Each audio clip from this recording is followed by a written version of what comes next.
आज से एक बहुत ही जिम्मेदारी के ओहदे पर जा रहे हैं। ये साधारण जिम्मेदारी नहीं है।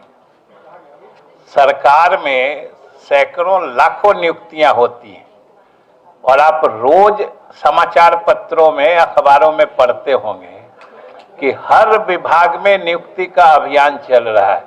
हमारे मुख्यमंत्री और उप मुख्यमंत्री जी ने ऐलान कर रखा है कि हम लाखों नियुक्तियां करने वाले हैं। मगर आपकी नियुक्ति जो है, आपकी जो नियुक्ति आज हो रही है, ये सामान्य नियुक्ति नहीं है। ये एक विशेष मकसद से की गई नियुक्ति है और आपकी जिम्मेदारी भी जो अन्य सरकारी कर्मी होते हैं उनसे अलग आपकी जिम्मेदारी है। क्योंकि आपने देखा कि सिद्धार्थ जी भी और हमारे आमिर सुबहानी साहब ने भी आपको तफसील से आपके जो कर्तव्य, जो फराइज होंगे, उनके बारे में आपको इन्होंने बताया है। ये कोई मामूली जिम्मेदारी नहीं है कि एक तरह से कि सिर्फ ट्रांसलेशन करना, अनुवाद करना, ये इसी सीमा में रहने वाली आपकी जिम्मेदारी नहीं है। आप सरकार के नीतियों, कार्यक्रमों या यूं कहिए कि उसकी मंशा, उसका जो मकसद है, उसका जो निशाना है, उसके और जनता के बीच में जो उर्दू जुबान बोलने वाली या नातलिक लिपि लिखने वाली लोग हैं या जो आवाम है, उसके बीच में आप एक पुल या ब्रिज का काम करने वाले हैं और इस नई जिंदगी की शुरुआत आप कर रहे हैं। और आप जान लीजिए कि भाई ट्रांसलेटर का काम, अनुवादक का काम, ये बड़ा जहीन काम है, क्योंकि इसमें दो भाषाओं पर मास्टरी की आवश्यकता होती है। और जब तक दो भाषा पर, दोनों भाषा पर, जिस भाषा में ओरिजिनल टेक्स्ट है, मतलब मूल पाठ है, और जिस भाषा में आप अनुवाद करने वाले, दोनों भाषाओं पर आपकी पकड़ नहीं होगी, आपकी गहराई से समझ नहीं होगी, तब तक आप पूरे, जिसको परिशुद्धता कहते हैं, ओरिजिनलिटी से आप अनुवाद नहीं कर पाएंगे। और आप सोचिए कि मूल पाठ या ओरिजिनल टेक्स्ट में जो बातें कही गई हैं या लिखी गई हैं, उसका अगर अनुवाद सही नहीं हुआ और आपका वो अनुवादित प्रति किसी ऐसे व्यक्ति के हाथ में जाएगी, जो जाएगी ही, जो आपका जो ओरिजिनल टेक्स्ट वाली लिपि या भाषा नहीं समझते हैं, और अगर आपने सही अनुवाद नहीं किया तो कभी कभी अर्थ का अनर्थ भी लग जाता है। इसलिए भाई आपको बहुत ही संवेदनशीलता से, क्योंकि आपकी नियुक्ति, जैसा हमने कहा, यह सामान्य या आम नियुक्ति नहीं है, एक लक्षित समुदाय है जहां तक आपको सरकार की नीतियों, कार्यक्रमों को न सिर्फ पहुंचाना है, बल्कि सरकार के नीतियों, कार्यक्रमों का लाभ, उसका बेनिफिट्स उस समुदाय को सही ढंग से मिल सके, इसके लिए भी आपको कोशिश जारी रखनी है, ये भी आपको देखना है।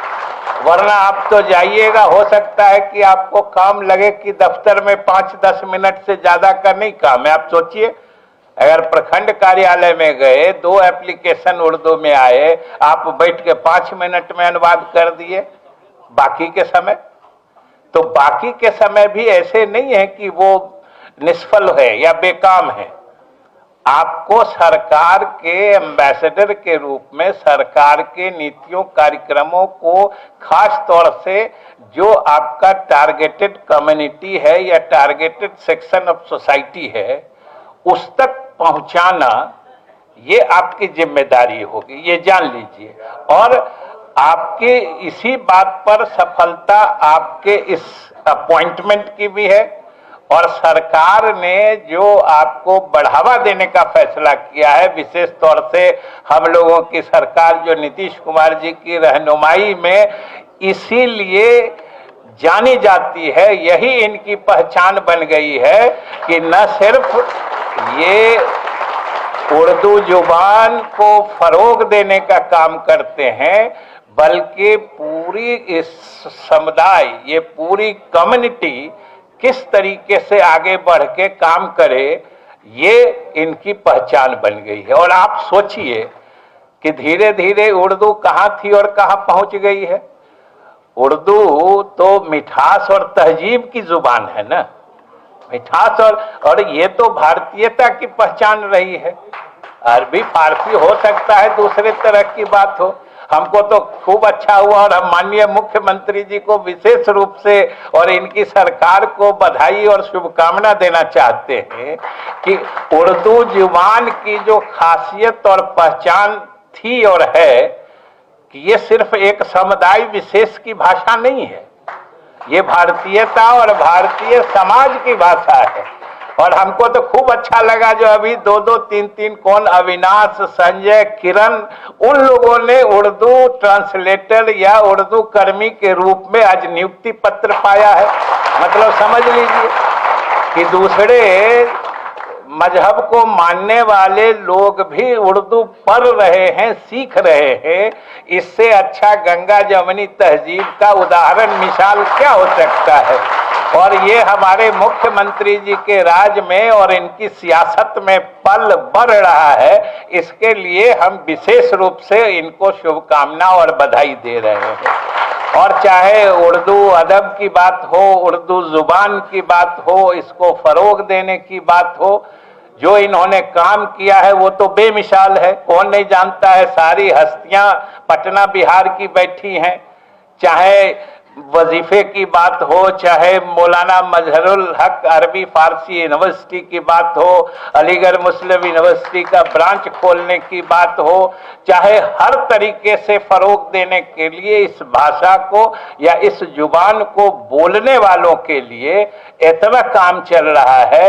निश्चित रूप से इसके माध्यम से जो सरकार का मकसद है कि जो उर्दू बोलने समझने वाले समुदाय के लोग हैं वो किसी भी हालत में समाज की सामान्य दौर या जो तरक्की है उस दौर में किसी भी हालत में पीछे नहीं रहे।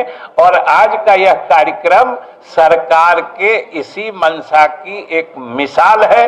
इसके लिए मैं सरकार को बधाई देते हुए और आप सब लोगों को शुभकामना देते हुए कि आज से आप एक बहुत ही अहम जिम्मेदारी के साथ नई जिंदगी की शुरुआत कर रहे हैं। याद रखिएगा कि आपके काम करने के तौर तरीके से आप यहाँ से जाइएगा, बिहार के अलग अलग कोने में प्रखंडों तक जाइएगा और आप सरकार के मंशा के भी राजदूत बनिएगा, एम्बेसडर बनिएगा, जो आज सरकार क्या चाह रही है आपसे। इसलिए देखिएगा, सरकार जैसे अपने मकसद में आज कामयाब हो गई और आपको सरकारी कर्मी के रूप में बहाल करके नियुक्ति पत्र दे दिया, देखिएगा आप अपने मकसद में कामयाब जरूर होइएगा, तभी आज के कार्यक्रम सफल होगा।